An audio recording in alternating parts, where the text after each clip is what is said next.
এই বন্ধুরা দেখো আমরা চলে এসেছি আজকে জামাই ষষ্ঠীর সন্ধ্যাবেলা। আমার বরের সাথে একটু ঘুরু অনেক দিন ঘোরা হয় না, তাই দেখো আমরা একটু সন্ধ্যাবেলায় বেরিয়েছি আর চলে এসেছিলাম মেয়ে মোড়ে। আর দেখো কত ভিড়, এত ভিড়, বাপ রে বাপ।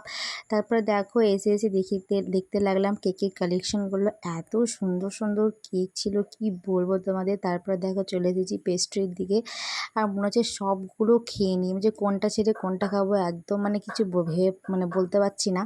তারপর দেখো এটা খেতে ইচ্ছা করলো, চকো রয়্যালি পেস্ট্রি। তারপর দেখো এটা একটা নিয়ে নিয়েছি।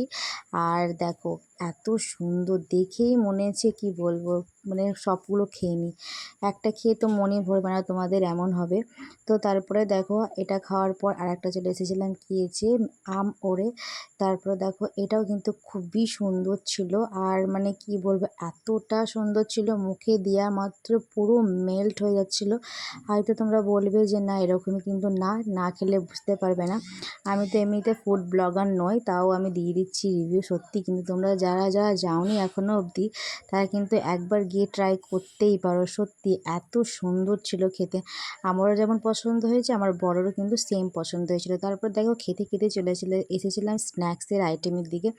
তো স্ন্যাক্সগুলো কি বলবো তোমাদেরকে, সত্যি কথা স্ন্যাক্সেরগুলো মানে প্রত্যেকটাতে লোভ লাগছিলো, কিন্তু যাই হোক যেটা আমাকে ভালো লাগলো সবথেকে ওটা হচ্ছে চিকেন সজা রোল। এর আগে একবার খেয়েছিলাম, তো ওইটা একটা ট্রাই করলাম। আর নিজে ছোট্ট একটা মিনি বার্গার, দেখো দেখতে কিন্তু যেমন সুন্দর তেমন কিন্তু খেতে। তারপরে দেখো আমরা চলে এসেছি বাড়ির জন্য কিছু পার্সেল নিয়ে।